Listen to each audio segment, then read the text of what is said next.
Hello, everyone. Good afternoon to all our participants. We're still waiting for 1 minute, I think, before we start the session, so you can get acquainted with the tool and the environment. So just a few minutes or seconds.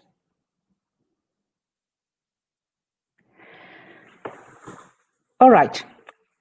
Welcome to this webinar, where we will be talking about the quality assurance framework that has been created in Europe in the context of the Bologna process. This webinar is the 5th in the series that EUA has been organizing this autumn, where we've been looking at the different achievements and activities that have taken place in the Bologna process.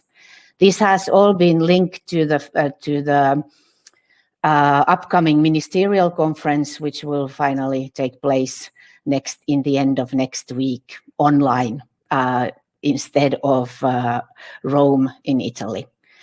But importantly, this webinar is at the same time also part of the European Quality Assurance Forum. And I will get back to that aspect of the webinar a little bit later. But welcome to all our participants. My name is Tiia Loukkola. I work at EUA as a Director for Institutional Development. And I am here today with Maria Kello, Director of the European Association for Quality Assurance in Higher Education, probably better known as EQAF, which is a representative body of European quality assurance agencies. And it is our assignment here today introduce you to what quality assurance looks like in the light of Bologna process. And we will do it in a speedy manner in 1 hour. So be ready for the speed that will probably follow. You have a few ways of interacting and getting in touch with us and with the other participants. First of all, there is a chat box, which I see many of you have already found and you have realized how to use it. So in the chat box, express some greetings to the colleagues, like most of you are doing at the moment, or alert us about the technical issues, and then our colleagues will answer you. And also other kind of remarks. If you want to discuss about quality assurance with the other participants, that the chat is the place to do it. In addition, you can see next to the chat, there is a Q&A section. Please use that to address questions to us. And we are really looking forward to questions. Give us some tough questions that will challenge us. So keep them coming. But then there is a third way to interact, which are the polls. We will be asking you a couple of questions in the course of the next hour. And next to the chat and Q&A, you can see that there is also a tab that is entitled polls. When you click on it, you will see the polls that have been closed and so on. We will give you further instructions how to find the results of the polls we are going to do. And then there is also a fourth tab, which is handouts. We've collected some key materials there for you if you want to read more after this session. So I did promise to say to you a few words about European Quality Assurance Forum. It is a yearly event organized by the E4 organizations, and the E4 organizations are EUA, where I come from, EQAF, where Maria comes from, and in addition, EURASE, which is the Association for Professional Higher Education Institutions, and importantly, ESU, European Student Union, representing the students across Europe. So the 4 organizations decided in 2006 to organize the first forum, and we've been doing it ever since. This year we have the 15th edition starting on Thursday morning.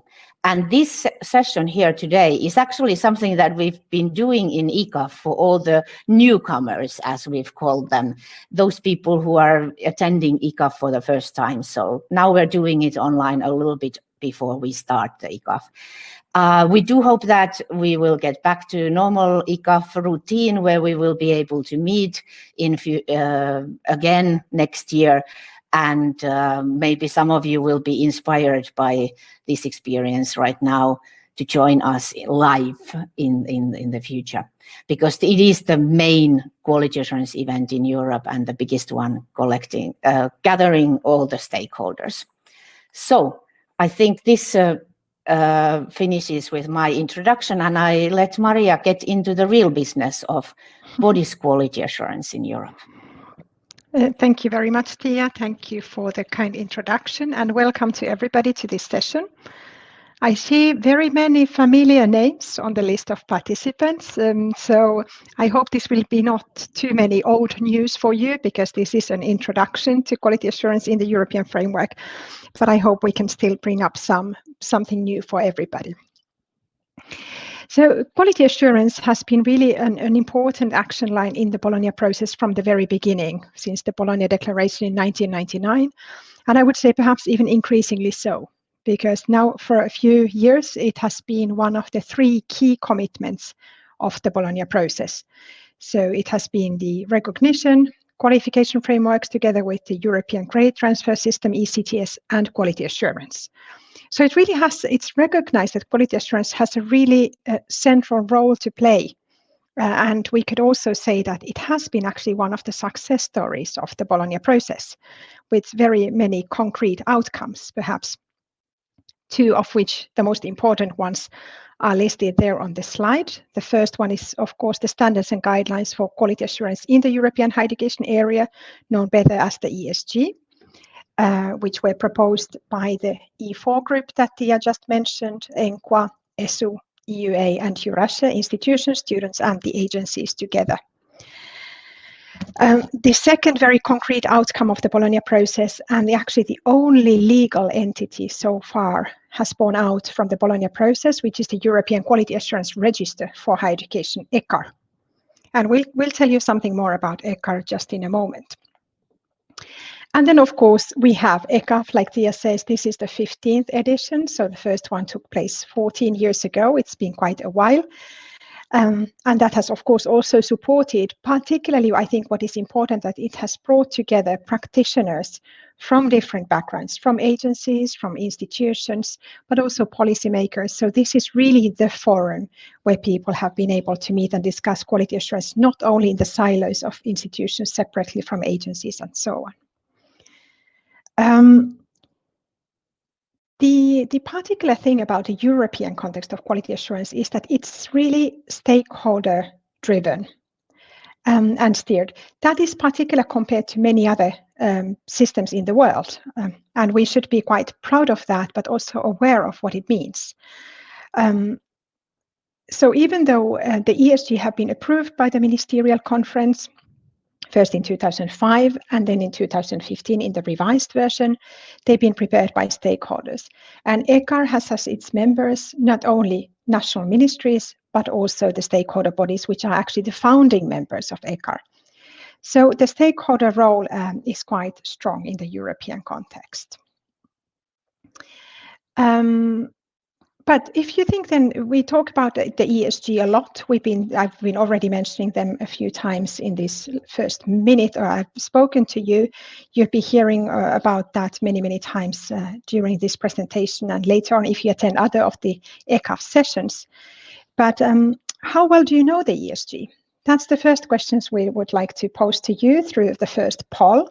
So I would like to ask the colleagues to open that. You should see a pop-up on your screen now. So please check choose your response and submit your response to that. I think I have to do that as well in order to move on. And you can go and have a look under the polls tab on the right-hand side. And if you click on open polls, you see how the responses are coming in. We see quite a few responses are already there, but as they are quite quite a lot of responses are still coming on. I leave that there for a moment. You can, in the meantime, admire this picture, which I think quite appropriately describes what we mean by the quality assurance framework that is provided by the ESG, which is we don't all want to have the same house, but we all want to have certain characteristics that make a house. And this is really what we mean by having the common framework. So colleagues, now I'll ask, you can close the poll because I see that the responses have stopped coming in. And if you as participants clicked on the closed, you see the final results. So yes, this is the cheaters session. You're not supposed to know the ESG so well if you take part in this session. We see 44%, almost half of you know their content quite well.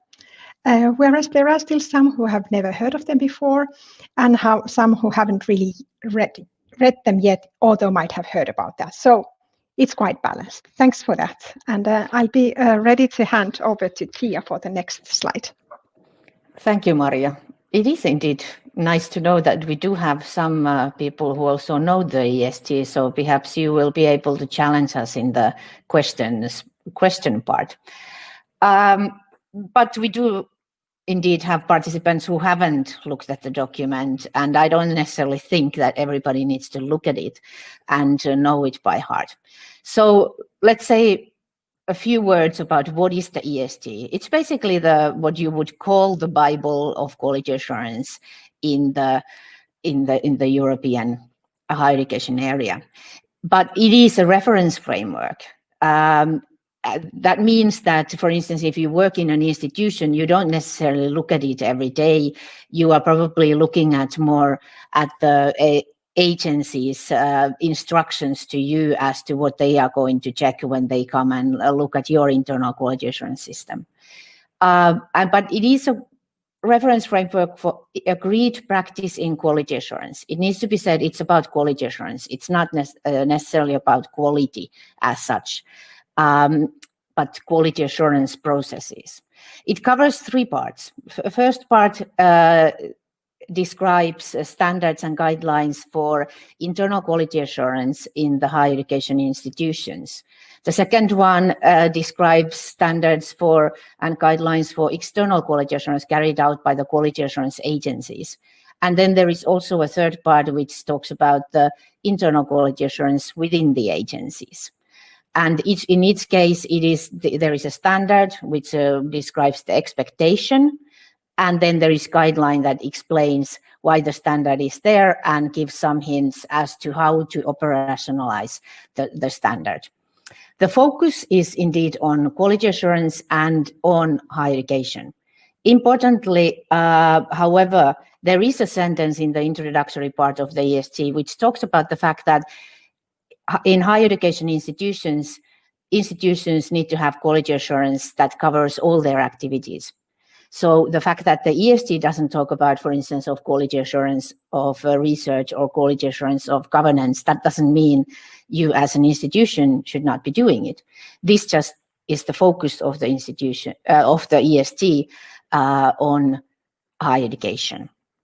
The introductory part also describes principles for quality assurance in the European higher education area. And there are 4 principles, and they are all quite fundamental.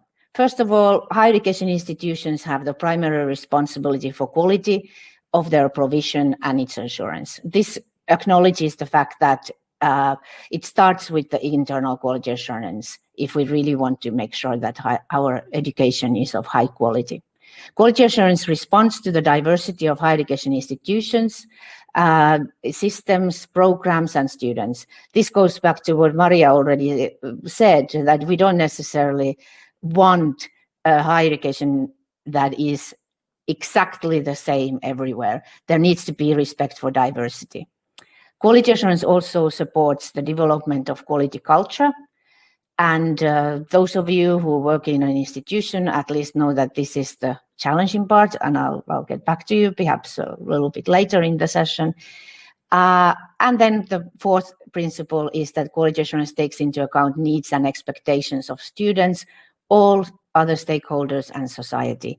And in this respect, the ESG also acknowledges that these different parties may have different views on what is quality and what is priority for them when we design higher education. And I think here we have another poll coming up, if the colleagues manage to put it on. So what do you think is the most important principle in your life? What do you work with, or what do you believe in? The same thing as before, submit your response, and then you can go to click on the polls. And at the moment, this is open. Let's see if we're getting more responses. It is developing. So let's see how things go. I think we need to keep this open a little bit longer. People may be reflecting on it. Would you find the answer easy from your side, Maria? I find it difficult. There is another question later on, which is also difficult. It's hard to pick just one. I understand it's necessary in this context, but I would say they are really all quite important. Otherwise, we wouldn't have put them in the ESG, I think. No, and actually, yes, it is true. And the idea is that they are complementary. So I have to say that I clicked the response C, which seems now to be quite a popular one. Quite a popular one, yes, indeed. All right, I think we don't have more answers coming in, so we can close the poll at the moment. So 37% of you believes that quality assurance needs to support the development of a quality culture, that's the top answer. And then 30% believes that the most important principle is that higher education institutions have the primary responsibility for quality of their provision and its assurance. So both are very fundamental. I wonder if it reflects our participants also, if there are more higher education institutions than others. But that remains to be seen. We didn't prepare an answer on that. So, Maria, what about the ESG? They've been around for quite a while. Yes, that is a good point, and that's indeed my next slide. If I think the colleagues will probably, I can give it to myself. Yes, 15 years seems like a flash. On the other hand, we all know how fast higher education is changing. People often say academia is slow to change, but maybe it's the environment that pushes all those changes. We see digitalization, e-learning, micro-credentials, focus on the third mission, all kind of things happening in higher education. And we have received a lot of questions. Are the ESG still relevant? Aren't they outdated by now? Shouldn't we think of something quite different? And we've also received some pressure to revise them quickly, radically, also from the policymakers, so that ESG, because they are quite a powerful tool, could really be kind of support for policy implementation of all kinds of things that are important in life at the European level and national level as well. But what are they really meant to do? What were they meant to achieve, and how are they meant to be used? Sometimes I think when people say that they cannot do this or that because of the ESG, well, I think most often than not, it's because they haven't perhaps really understood how the ESG should be used and can be used in a more flexible and innovative way. Indeed, if you look at the text in the ESG, you really see quite clearly that the respect for diversity and flexibility are built into the basic philosophy of the ESG.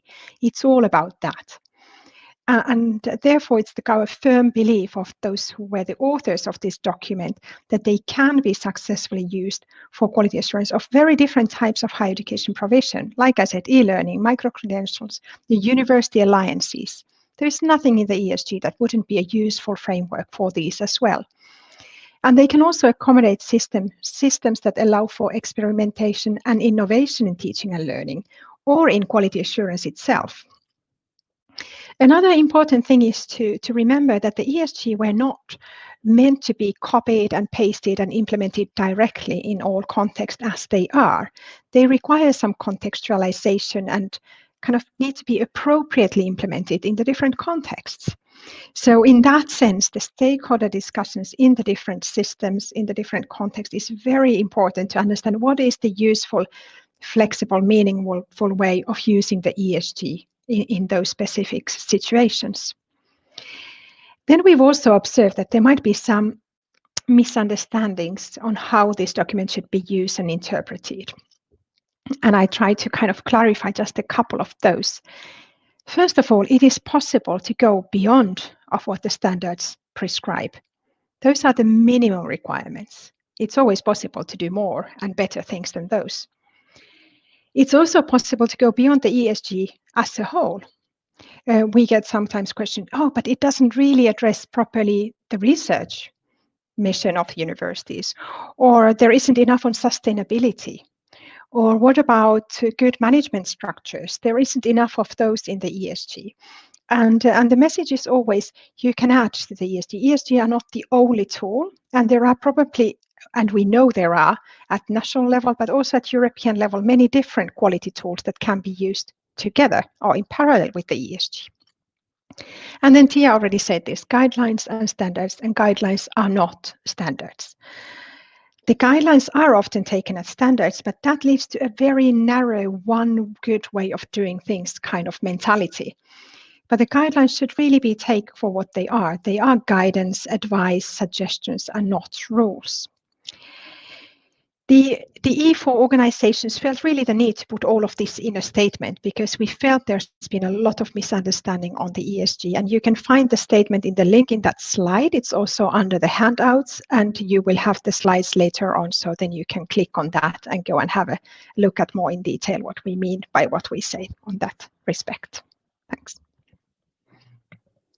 But like I mentioned, there are these other new forms of learning. Tia, you have something to say on those. Yes, to give you a couple of examples of what we mean by this flexible thinking and the applicability of the ESG. And at least in European circles, in the meetings, for instance, in the Bologna process, there are two things that have been discussed quite a lot this year, e-learning and micro-credentials. Completely different things, but still. So there's been a question about whether the ESG are applicable to e-learning. And we would say, yes, it is applicable to all higher education, so also to e-learning. But there are specificities, of course, you need to think about when you think about quality of e-learning and what are the characteristics you need to look at when you assure the quality of e-learning in comparison to, for instance, lectures in a lecture hall on campus, which is not happening that much at the moment, but still. And there is for instance, in this regard, it's interesting to perhaps for some of you to have a look at the ENQA working group report, which was published already, I think, 2 years ago. So it was before this COVID-19 times, where actually the working group is showing how the ESG can be translated to the e-learning environment. So they've taken each standard. Let's say there is an expectation that you need to have a appropriate student support in place. What does that mean in e-learning context? It's a similar thing that you would need to do, for instance, for lectures, as I've used the example, or you would need laboratory work. You're looking at slightly different things in the internal quality assurance processes. Similarly, recently, in the context of the Bologna process, there's been this project called Microbol, which looks at micro-credentials and how the Bologna tools, including the ESG, can be used for micro-credentials. And with micro-credentials, we mean basically short or small learning experiences that lead to a certification in the end of the learning experience. So smaller than bachelor degree. They may be some ECTS depending on the case. And in that context, also in the desk research, we came to a conclusion that the ESG is applicable, but you have to the same quality assurance principles do apply to micro-credentials as well. So those are just the two examples of how the ESG can be translated to different kind of learning and environments. There, I think we're coming to the end of talking about the ESG as such. Questions are still welcome about the ESG. But I'm going to now briefly move to another milestone that Maria already mentioned, which is the ECAR, the European Quality Assurance Register for Higher Education. It was founded indeed in 2008 by the E4 organizations, and it has a mission of enhancing trust and confidence in the European higher education area. Its main role, as the name of it already says, is to maintain a register of quality assurance agencies that comply substantially with the ESG. The idea was really that if we have quality assurance agencies checking what the institutions are doing, who is checking if the agencies are doing what they should be doing according to the ESG. And ECAR is the register that will tell you which ones of them of the agencies work according to the ESG based on an external review. Currently, there are 49 registered agencies included in the register from 27 countries. So there are quite a few countries in the European higher education area that do not have an agency in the register. But then again, there are also countries that use agencies that are international, or so not all the countries have chosen to have a national agency. In addition to maintaining the register, the ECAR also provides information about the legal frameworks for external quality assurance in Europe and monitors cross-border quality assurance developments. And the latest activity complementary to the register is the database of external quality assurance results of the agencies that are registered in ECAR. So if you do want to know about external quality assurance and, for instance, see different kinds of maps, who does what and in what is the situation in different countries, ECAR website may be an interesting place for you to go and have a look. And then Maria, you will explain an answer to a question that we often get. The answer to a question we often get, I think people get confused with all these acronyms, and I don't blame them because, sometimes it can happen to ourselves as well. Not only there are many acronyms, all starting with an E, of course, because it's all European, but we have the two organizations, my own, ENQA, the European Association for Quality Assurance in Higher Education, and ECAR, which has just been described by Tia. And they might seem to be quite similar entities. They both have something to do with quality assurance agencies. They both have a lot to do with the ESG.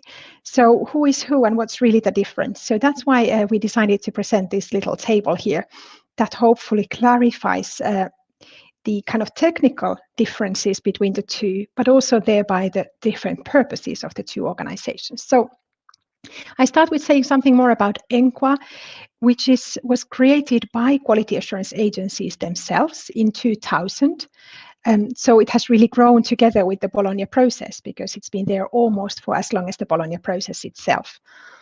And its members are the agencies. So it really is a typical membership organization that declaredly acts in the interest of the members through different activities like representation, support, policy making, advocacy projects, development of quality assurance, and so on. ECAR, on the other hand, has a lot to do with agencies because it's agencies that are listed on that register. At the same time, the agencies are not members of ECAR. ECAR's members are its founding stakeholder organizations, the E4, but also national governments in different European countries and other stakeholder organizations as well. It was founded by the E4 within the Bologna process, as I said, as the first legal entity coming out of it in 2008, and so far the only one as well. But ECAR doesn't act in the interest of its members, or not in the direct interest of its members, but really what they say is the public interest. So it's this independent, neutral body, so to say, that has the task of providing the register of trustworthy agencies that are compliant with the ESG and all this public information that Tia has mentioned. Both organizations use ESG as criteria for the agencies. So to be a member of ENQA, agencies need to show ESG compliance, and the same criterion is valid to be registered on the register. So from now on, I'm happy that additional 200 people in Europe know exactly the difference between the two. Or maybe there's some more by now who have joined us. I think we have 350 and some. 350, Yes. The more the merrier, that is great. So the gospel, the good news of ENQA and ECAR are spreading around Europe and beyond. I will keep going for another slide, Tia, if you don't mind. Talking about diversity, you already alluded to that. We've underlined how the ESG not only allow, but they really encourage diversity, if you like. But how much diversity is there really? This is especially from the point of view of external quality assurance. And if you think that both ENQA and ECAR, as well as the remit of EQAF, the E4 organizations, have the European higher education area as the geographical Europe we refer to, that means 48 countries, soon probably 49 if San Marino is accepted as a new member. So that means there is a lot of diversity. In terms of agencies, ENQA has more than 50 agencies as members. ECAR has almost 50 agencies registered on the register. So there is a lot of diversity, you can imagine that. We have different cultural context, different history, different academic traditions, different all kind of traditions. And also more technically, very different levels of autonomy and capacity of institutions for internal quality assurance. And also very different levels of independence and capacity of the quality assurance agencies for external quality assurance. So the diversity is huge. We have also a range of different types of agencies and methods. We have evaluations, audits, accreditation, and most of these can happen either at the program level or at the institutional level. And many agencies do a bit of both. We have subject-specific agencies or quality assurance procedures, or those who are not related to a subject. We would say multidisciplinary. We have national agencies. Most of you have a national agency in your country. We have regional agencies, and we have also European level agencies, or some that are really truly international as well. Also, the outcomes of the quality assessments are different. Sometimes you need to pass accreditation, for example, to get permission to operate, or the permission to award degrees, or to call yourself a university. In many cases, the quality assurance procedure's success has an impact on funding. Either all of the funding is dependent on that, or the public funding is dependent on that, or a part of it is related to the result of the quality assurance system process. In some other cases, the quality assurance, external quality assurance simply gives some recommendations for improvement without any legal or semi-legal consequences. So very vastly different things. So you probably know your own system quite well. And so when people say quality assurance to you or quality assurance agency, you have a certain image. And I hope this wakes you up to the idea that when a colleague from another country says quality assurance or quality assurance agency, the two of you might have a very different experience and image of what that really means when you talk about that. So it's very important to understand all these different ways of achieving maybe what is actually essentially a common goal. And that's why the ESG are so special, because all these very different approaches can be brought under a similar roof that will make you still trust each other. Say we do things very differently, but it's all okay. We understand more or less where we are heading at. Whatever is the approach, we say the purpose should always be double in external quality assurance: accountability and enhancement. So not only checking that things are more or less okay, but also supporting improvement and the other way around. So related to this, so we see quality assurance has for us these two key purposes, but external quality assurance can have many purposes. So we have a next poll to be opened by the colleagues now on the screen. And you, unfortunately, I'm very sorry, but like I said earlier, it's very unfair, but you have to pick one. Of course, I think all of these are very important purposes, but pick what is your absolute favorite for external quality assurance. And then once you've done that and submitted it, you can go and have a look at how the results come in. Let me also choose mine. Yes. Okay. I've voted now.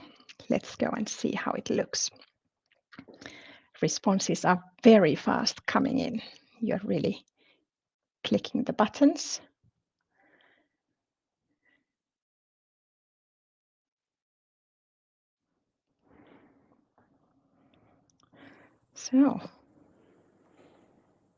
So yes, okay, we seem to have quite clear preferences here, much clearer than in the previous one, to be honest.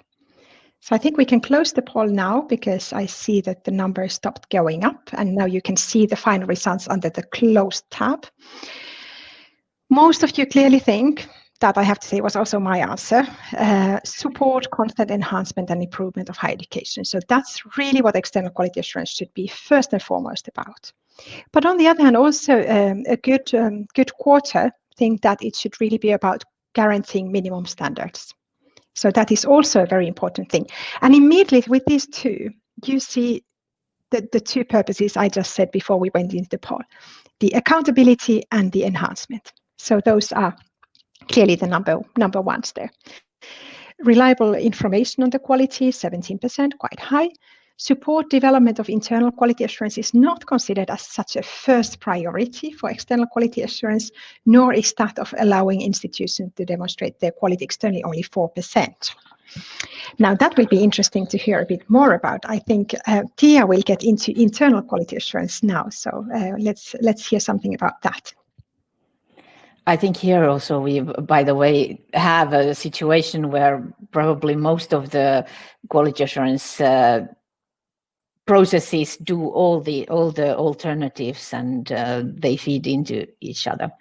But indeed, it is interesting to know that not so many of you thought that the job of the agencies would be to support the development of internal quality assurance.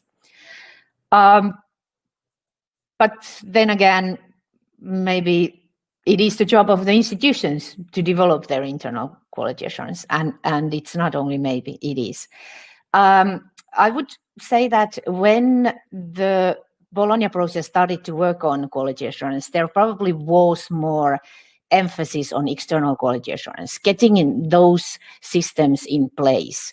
But as those systems have matured and we've learned more about the status of internal quality assurance and the impact of the internal quality assurance on the quality of higher education, the emphasis on the part one of the EST and on the institutional responsibility and institutional quality assurance processes has increased over the 2 decades.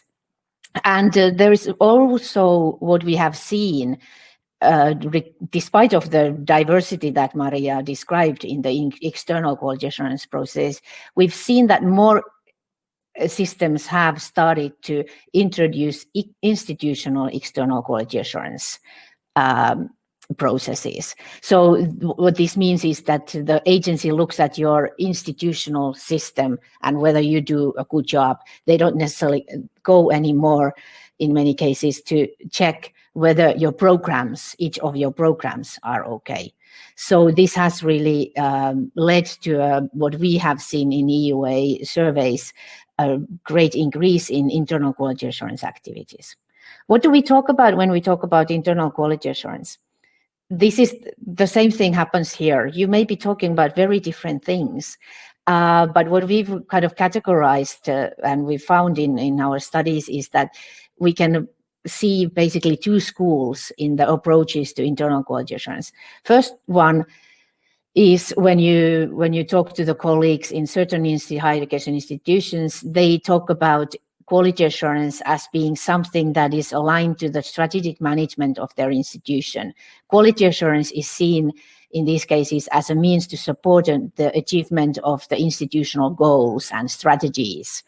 Then again, there is also the other school, which talks about the learning outcomes, and the job of the quality assurance being to assess learning outcomes and ensuring that these learning outcomes are achieved by the students in a certain program, and that these learning outcomes are aligned to the national qualification frameworks.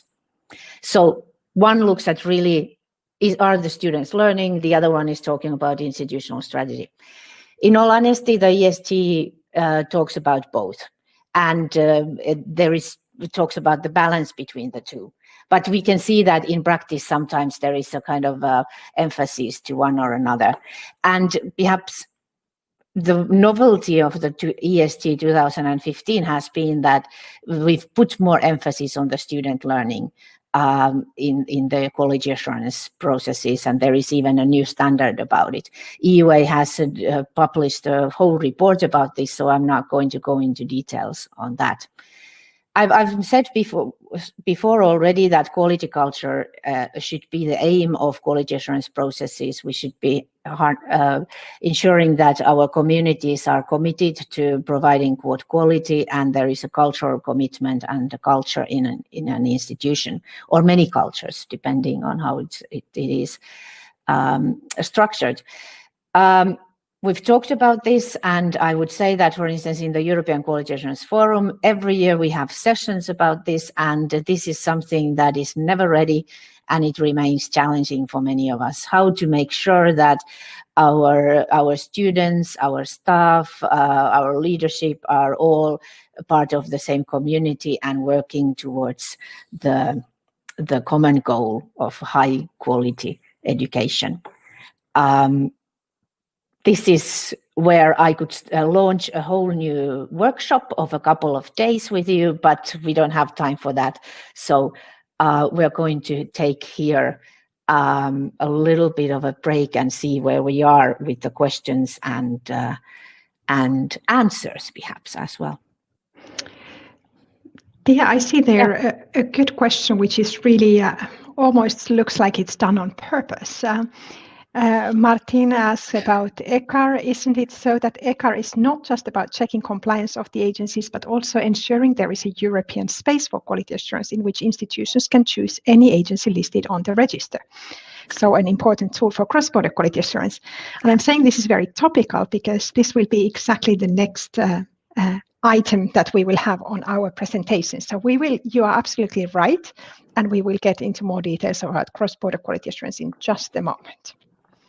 Yes. And then there is also a question, Tia, maybe you can take that because you, I think, know better the SEQUINT project. SEQUINT project. And so for those who don't know what it is, I think it's a European association, ECA. What's the real? Consortium of Accreditation. European Consortium of Accreditation, who has developed a SEQUINT label. It is about quality of internationalization. So we have a question that can we or should we also link this QA to SEQUINT? Would this be beneficial or of added importance? Actually, the thing is that SEQUINT, if you go and look at this label and their criteria for receiving the label, they very much resemble to the ESG. So there is a link. There is I would argue that in that label, what has happened is that we have the ESG standards, and they've been translated into evaluating the internationalization. So the same kind of principles are there. So I would say there is a link and a clear one, but it's more that the ESG is the fundament, and the SEQUINT label is based on that. Good, thanks, Tia. I see another one from Alessandra Petrucci, who asked if an agency can belong to both ENQA and ECHAR, or even just one. And all of those options are possible. Indeed, there are agencies that have chosen to be only in ENQA. There are agencies that have chosen to be, well, only in ECHAR, yes. And then most agencies, by far most agencies, are in both.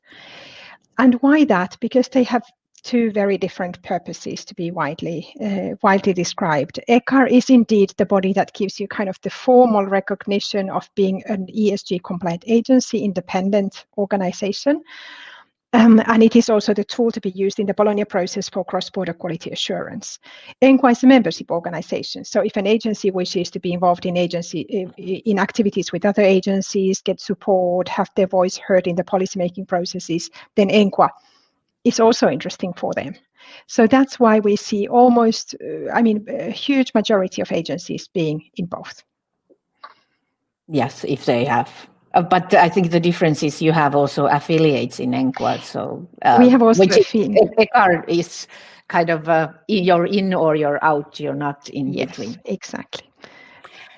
Well, I think we can move on and yes, I'll just give you one more detail. The key difference there is that for ENQA to be a member, which means that you have this ESG label, compliance label, if you like, is only open to agencies that are located in the European higher education area.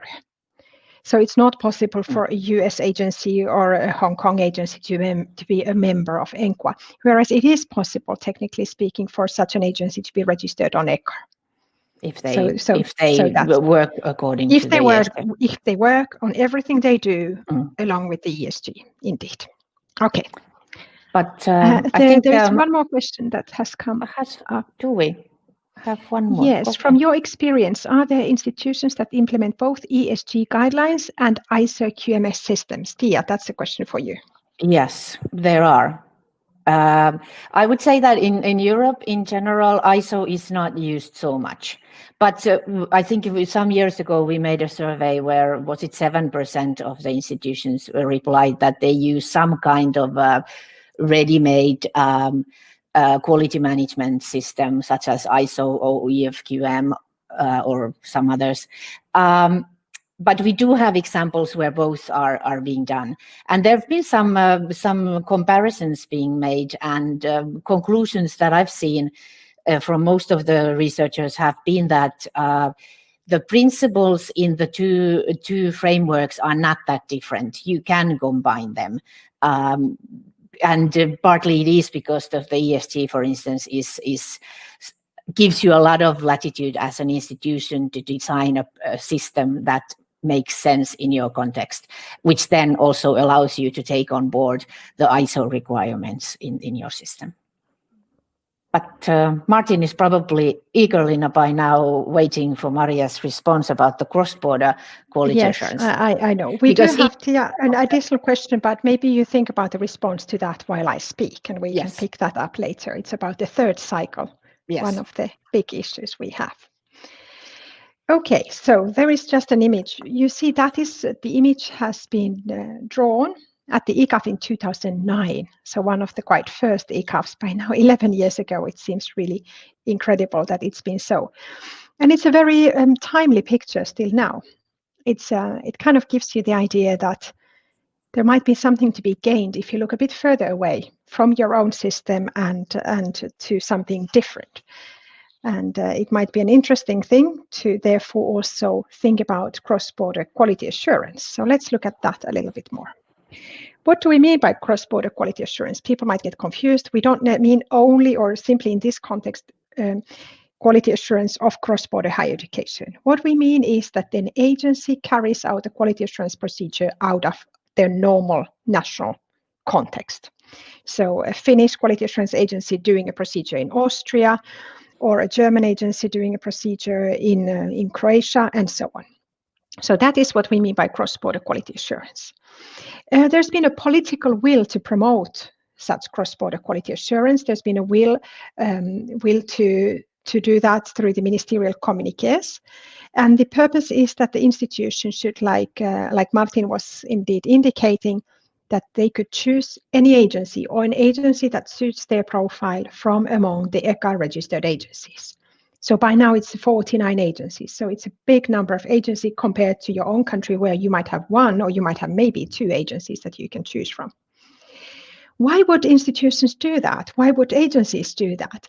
We don't exactly know because there haven't been really full studies. But what we know is that for agencies, they see this principally as a learning opportunity, and a growth opportunity to learn something more about a different system, to try something quite different, to challenge themselves. And in some cases, it might be a financially interesting opportunity as well for the agencies. For institutions, we know that it is indeed this new perspective, having a regard from the outside, maybe to be pushed beyond one's comfort zone, to get out of this usual thing. National quality assurance can be feeling like it's always the same thing again and again. So it's something different. And it can also help to raise the international profile of the institution if it has been quality assured by an agency outside of their own country. So those are at least some of the reasons that we know that agencies or institutions might get into that business. So the European Higher Education Area ministers gave their support to this idea very strongly already 5 years ago, if I'm not mistaken. But we see that that is not really happening as it should be happening.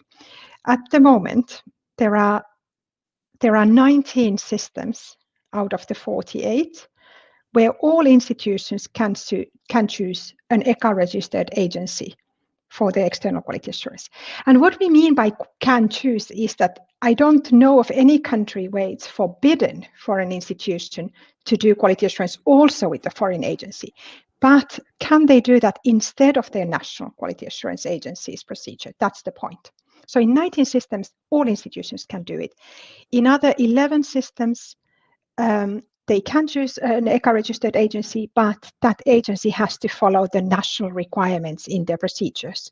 So they cannot use the originally designed procedures, but they have to adopt those of the receiving country, which might in a way defeat a little bit the purpose of having a different experience.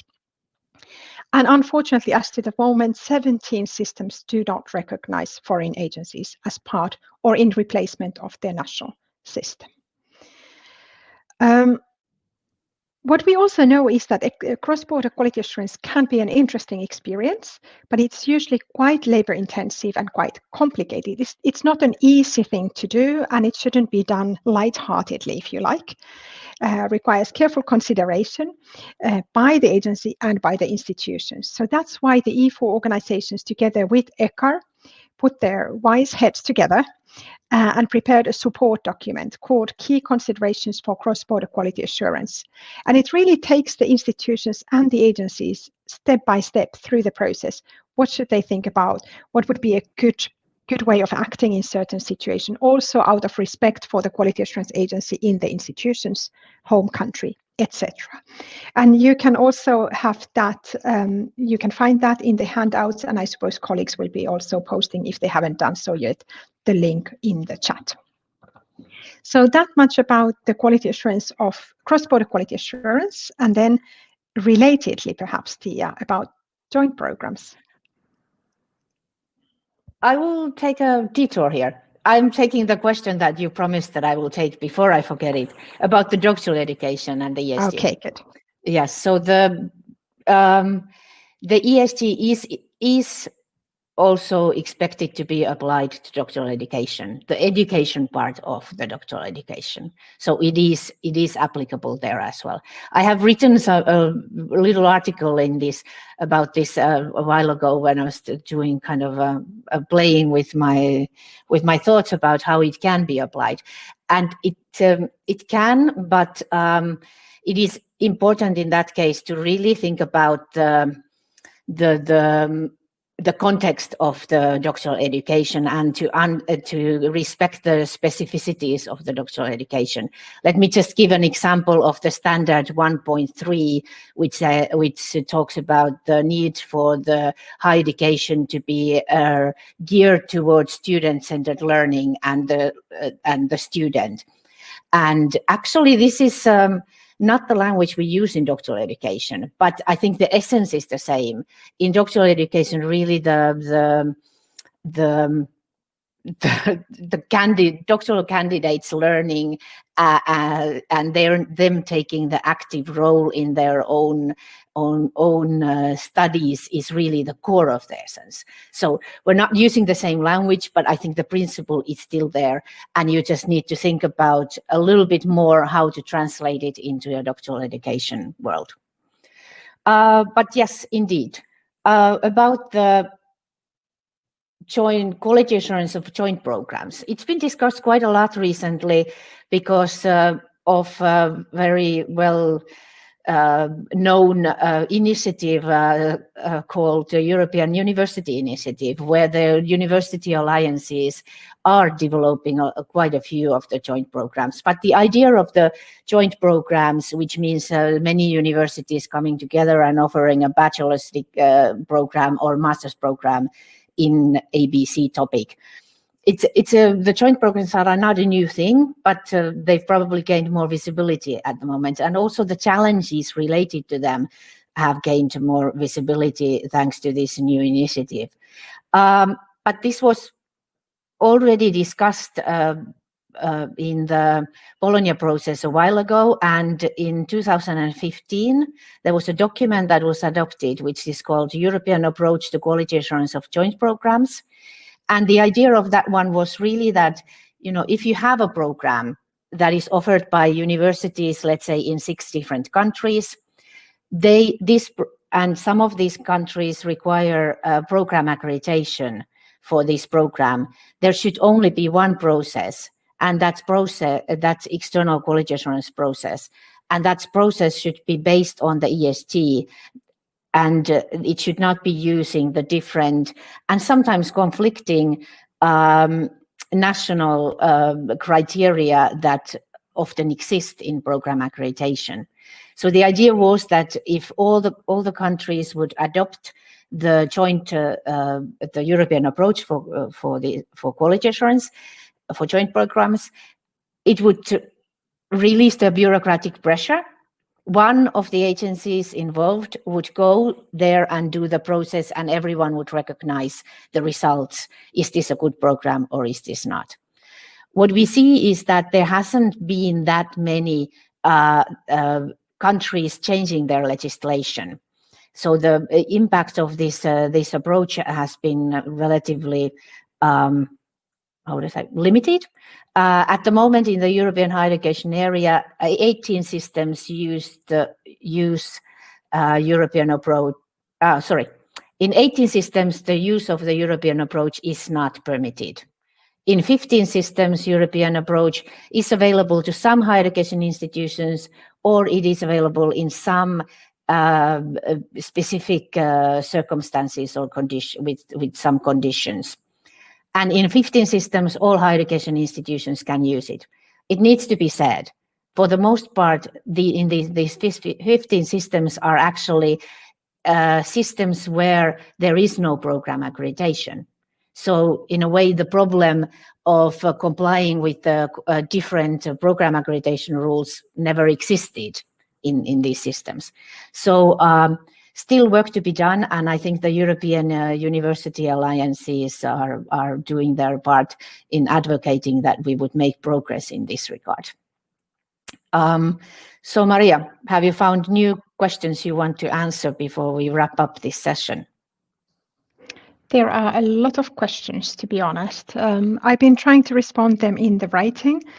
Perhaps there's one, Tia, I think you might also want to comment on. You mentioned that ESG is not the only tool for quality assurance. Could you please tell us if you know examples of universities that use a combination of QA tools? Which tools do they use, and in what ways these tools are being used? I was only able to give a very generic response, saying often these are national level tools. For example, there might be a different system for quality assurance of research. There might be quality labels or requirements to have the eco label or equal opportunities award, etc. So there might be different national level systems for that, but maybe you know something more about institutions doing that. Well, I think you've pretty much covered it, but I mean, there is ISO, there is EFQM, there is balanced scorecard. There are different international frameworks that are used in other spectrums of life in a way that are not specific to higher education. But I was indeed, also thinking of the Erasmus Charter. That is a yes. condition to have Erasmus mobilities, for example. It is also a kind of quality requirement, if you like, of Yes. sorts. And you have the research, European Commission has the excellence label in research careers. So I think there are different things and for different activities of universities. And I will only pick up one point. Fiona Crozier proposed that we might consider to have a study on the reasons for cross-border quality assurance. Why do institutions want to do that? Is it a successful experience, etc.? So I think that's something that we would probably pick up in the E4 context and see if there's something we could do, or give the task to ECHAR, which is rightly observing this situation more closely. Yes, there was a project on it and study that ECHAR made, but it was 5 years ago, so it might be worth thinking about the follow-up for it, whether there's been really developments since then. And then I had a question here as well, a very practical one indeed. Where can I find the 15 systems where all institutions can use the European approach? That is available on the ECHAR information portal. So you can go to eqar.eu and find it there, I suppose. Now that I stopped talking, I can also look for it and post the link directly into the chat. Yeah, it needs to be said that the data we presented about cross-border quality assurance and here about these joint programs, they come from indeed from the ECHAR website. So it is all in there. Yeah. And then Tia, then there is a question about, I don't know if you see that, from Derek, from the Equal Rights Officer of the National Union of Icelandic Students, who asks about, okay, fine, ESG allow for diversity, but how is quality assured for students that might have special educational needs? Well, the ESG do say that the internal quality assurance needs to ensure that the different needs of different student groups are taken care of. And the institution needs to ensure that it is able to cater the students coming from different backgrounds and their different needs. So there is an expectation for it, but the ESG doesn't go further into details explaining how this should be done. It is actually maybe of interest to you that in the Bologna process, we expect that next week the ministers will develop or will adopt the European principles for social dimension, or how do you call them, Maria? Do you remember the exact name of the document? And no, I don't. I will look for that as well. Yeah, there will be more details in that document about how we are really putting the social dimension into place. Maybe I'll do our concluding remarks and then I'll let Maria take the final word. But maybe the conclusion, just to say that what makes European quality assurance different from other regions, perhaps. Briefly summarizing what we've already said, we have an emphasis on student and stakeholder participation. This is not necessarily always the case around the globe. Regional collaboration within Europe is an important characteristic of our European quality assurance framework. And we can now see that the other regions outside Europe have seen the benefits of this, and these kind of regional frameworks are being developed elsewhere as well. We have a strong recognition of the role of internal quality assurance. And then one thing that makes us quite different in Europe in comparison to many other frameworks around the world is a transparency of external quality assurance reports, that all the reports are published, that the agent of all the processes. So this is considered to be a service to the public to provide information on our higher education. So quite often in the Bologna process, it is said that quality assurance is a success story because it's one of these commitments that has been put in place But of course, it is up to you to perhaps also to tell us whether it is a success story. But as you may have seen from the presentation we've made here with Maria today, there is still work to be done, even if it is often characterized as a success story. Maria. Thank you. I realize we are just over time and people will have other things to do. I was just lamenting earlier on this that normally we would be going now for a coffee break together and hang out and then go for another interesting session. Life is different now, but that's what we have to live with. So I would just leave you with this slide to say there are the useful links on these slides that you will find then on the post of the event where you have also the recording. And that's all I have to say, and thank you very much. I still have one more thing. Actually, for Derek, who was interested in the I'm clicking through it. It's too quick. So if you're interested in social dimension and the principles that I mentioned, there will be next week a new Bologna series webinar where we will be discussing this matter. So, or my colleagues will be discussing this matter. So you can join us and continue the discussion about that topic next week. For now, thank you for everyone for bearing with us, already 5 minutes over time. And thank you for Maria to doing this session with me again. And I do hope we get to do this at some point in person and indeed to go for the coffee break afterwards with all the participants. Absolutely.